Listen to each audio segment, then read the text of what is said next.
అందరికీ నమస్కారం. State election commission యొక్క ఆదేశాల మేరకు ఈరోజు యాదాద్రి భువనగిరి జిల్లాలో మొదటి విడతలో జరుగుతున్నటువంటి 6 మండలాల్లో పోలింగ్ కేంద్రాలని, పోలింగ్ లొకేషన్స్ని ఎంచుకొని ఎకో ఫ్రెండ్లీ పోలింగ్ స్టేషన్స్ని అన్నింటినీ కూడా సెలెక్ట్ చేసుకుని అంగరంగ వైభవంగా ఎక్కడ ప్లాస్టిక్ ఆనవాళ్ళు లేకుండా చేయడం జరిగింది. దానిలో బొమ్మల రామారావు మండలం ఫకీర్గూడెంలో ఉన్నాం. చాలా అద్భుతంగా ఎంపీడీఓ, తహసీల్దార్ మరియు డిఆర్డీఓ అందరు కూడా పంచాయతీరాజ్ మరియు అందరు సిబ్బంది కలిసి దీన్ని అద్భుతంగా తయారు చేశారు.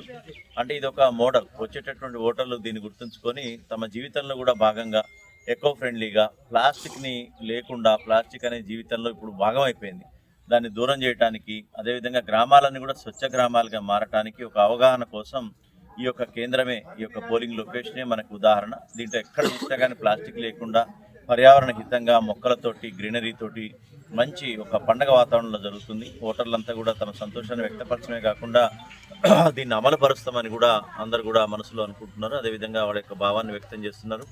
దీని ద్వారా మనం మొత్తం జిల్లాలో రానున్నటువంటి గ్రామ పంచాయతీ ఎన్నికలు అయిపోయిన తర్వాత సర్పంచుల అవగాహన సదస్సులో అన్ని గ్రామాలని స్వచ్ఛ గ్రామాలుగా, ఎకో ఫ్రెండ్లీ గ్రామాలుగా తయారు చేయాలనేది ఉద్దేశంగా, లక్ష్యంగా పెట్టుకొని ముందుకు పోవడానికి సన్నద్ధమయ్యాం. Thank you.